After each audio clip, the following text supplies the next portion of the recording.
What got me hooked on Zorro was the fascination of this handsome, romantic, swashbuckling man that had a dual identity, was foppish by day, hero by night. The biggest thing that differentiated Zorro from the other westerns of the time was the humor of the series. It wasn't just the good guys, the bad guys, it was real people. Zorro had a great moral compass and felt a sense of responsibility to right wrongs. So he wasn't a superhero, he was an extraordinary hero.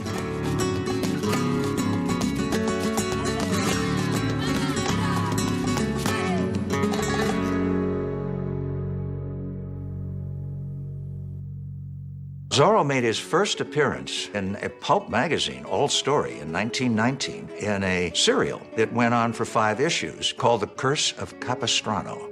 Johnston McCulley had been writing for a long time, but this was the first time he wrote about Zorro. And of course, Zorro became his greatest success. It was brought to Douglas Fairbanks Sr.'s attention. Now, he, of course, at that time was one of the, if not the biggest male star in pictures.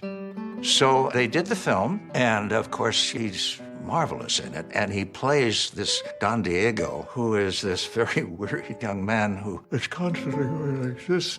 And then, of course, he changes into Zorro, where he's Mr. Leaping, Balding Everywhere. When it opened in 1920, the audience loved it, and it did great business. The Mark of Zorro was the title of Doug Fairbanks' movie, not The Curse of Capistrano. Now, when Johnston McCulley continues on, he's calling things Zorro. So when the book comes out, it's called The Mark of Zorro. And what it is really the transposition of the serialized version in All Story magazine to book form.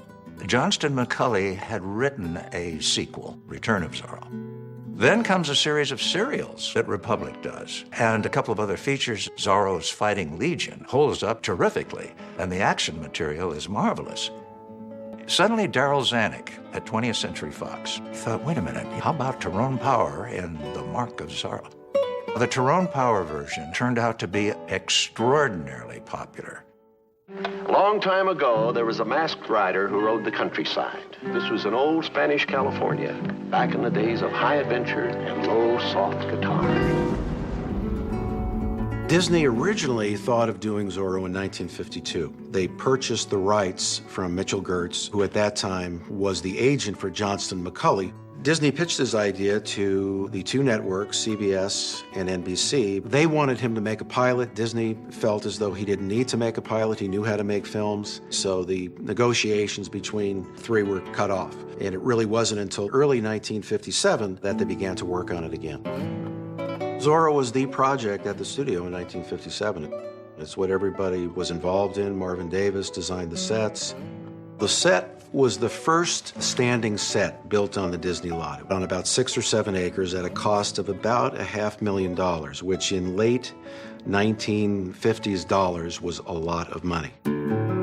Walt Disney was a big fan of this project, and he supervised every bit of it and pulled out all the stops on it. The fact that Walt wasn't a TV man and he wasn't used to dealing with TV budgets really worked out to our advantage because he brought film to television. He was very determined that everything would be like an exact replica of the time, and he was very specific in regards to the wardrobe and the hairstyles and the jewelry and all of that.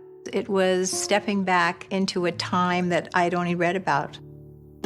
Walt was very involved at the earliest stage of the show. At the time the series actually got on the air, he was very busy. He had Disneyland, he had the Mickey Mouse Club. So he really turned it over to a team that he was comfortable with, people like Norman Foster. Norman Foster really set the tone for the series. The melodrama, the action, some comedy, some music. This was kind of the Disney formula. Disney loved to have all of these elements in his productions. Norman Foster was also instrumental in casting the show. Prior to Guy Williams, the public's last Zorro was Tyrone Power. Power was a good Zorro, but I always felt that Guy Williams was a little bit better Zorro. Next time, you may not be so lucky, Comandante. Foster helped make some changes with the Don Diego character. Don Diego! Well, Sergeant, what are you doing here at this hour? Don Diego was always played in the past as being a slightly effeminate character. Guy Williams said that he thought it would be tiresome for people to see that kind of character week after week. So they made him what Guy called just a regular guy. Instead of a man of action, I shall become a man of letters. That was a big thing that Foster was able to establish. Walt Disney's dedication was to excellence, so the finished product to him was everything. Each episode of Zorro cost approximately $78,000, 39 episodes a season. And those were shot on a 5-day schedule, which was really extravagant for that period of time, and it really shows. It has a real film look to it. What impressed me the most about the show was the fact that the actors all worked together so well. They were a true ensemble, and so the whole air on the set was that of adventure and fun. The casting of Guy Williams was incredibly crucial to the success of the show. He really had a personality for that character. Guy Williams brought an incredible presence to the character. His broad smile and his dashing good looks. He had a great spirit that just comes across on the camera.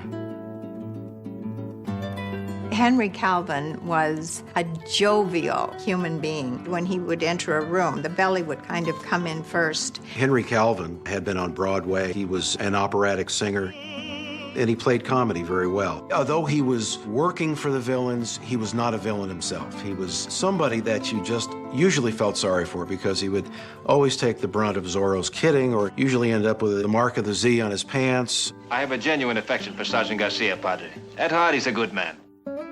Gene Sheldon was originally a vaudeville actor and a clown and a mime. Gene Sheldon, who was Bernardo. The blind man went on, and you followed. They used to tease each other all the time. Guy Williams would say, you know, I should get your paycheck too because I have to do all your lines too. George Lewis, who was cast as the father, was also a very solid performer. The Indians are torn from their families and forced into slave labor, all for the benefit of one man, Capitan Monasterio. Britt Loman's Captain Monasterio is just wonderful. Nothing shall stop me from being the richest man in all of California. What are you doing here? When Britt Loman left, they needed somebody for Henry Calvin to play off of. And it was decided that they would bring Don Diamond on. It's good to have the whole picture, no? And it was almost a combination Laurel and Hardy, Abbott and Costello kind of relationship. And it was genuinely very funny. 1, 2, 3, glide. 1, 2, 3, glide. Fred Cavins was a 72-year-old fencing master choreographer. He had worked with Tyrone Power, Errol Flynn. Almost anybody in Hollywood that ever handled a sword worked with Fred Cavins. He and his son Albert choreographed all the scenes on Zorro. Well done, Senor de la Vega. The routines were very similar to what you would see in the swashbuckling films of the 30s and 40s. And that is where a lot of the expense of the show came from. These fencing scenes would often take anywhere from 3 to 5 hours to film. One of the things that's impressive about the way they were shot, there were some long routines without the camera stopping. They were really first class. Out of the night, when the full moon is bright, comes a horseman known as Zorro. George Bruns, who wrote the Zorro theme, spent his entire career as a composer at Disney. A Z that stands for Zorro. Norman Foster's lyrics with George Bruns' wonderful, almost Spanish dance-like theme in 3/4 time. It's colorful, it's flavorful, it sets the moment. The sign of the Z. Zorro! The record of the Zorro theme wound up in the top 20 on the Billboard charts.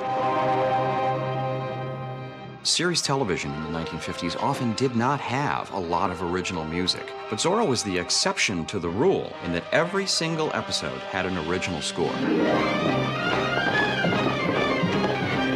William Lava composed the scores for all 78 half hours of Zorro, and 2 of the 4 one-hour shows as well.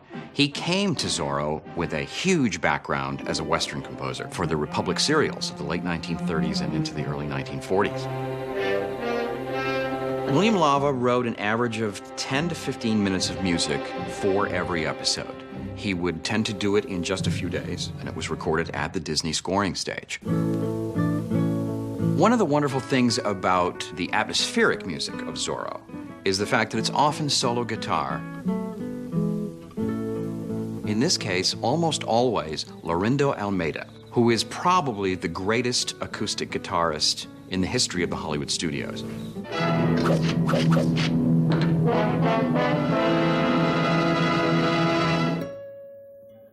Zorro was a big win for ABC. The first season, Zorro was getting 38% of the audience. The second season was getting 40% of the audience.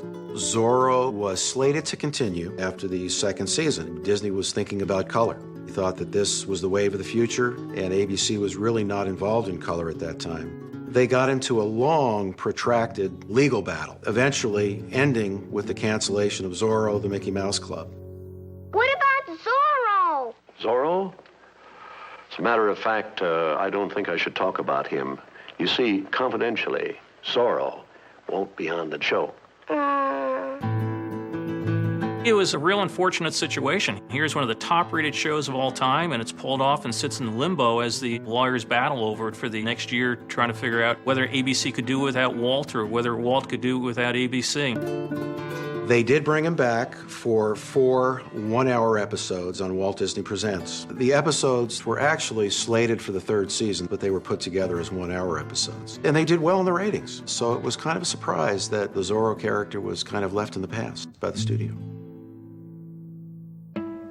Even though Zorro was only on for 2 seasons, many think it was longer because it was one of the longest syndicated rerun series ever. It was a top-flight production, and it was so well made. There's comedy, there's action, there's drama. It's really something that everybody can enjoy. I think the biggest thing that Walt brought to the series was the warmth and the humanity of the characters involved, and I feel that came very much from Walt and his whole approach to story making. We need heroes. We need people with character, integrity, people who think of others first before they think of themselves. Zorro and Don Diego de la Vega were excellent role models for children and for adults on how to genuinely think of others less fortunate than you are. Till we meet again.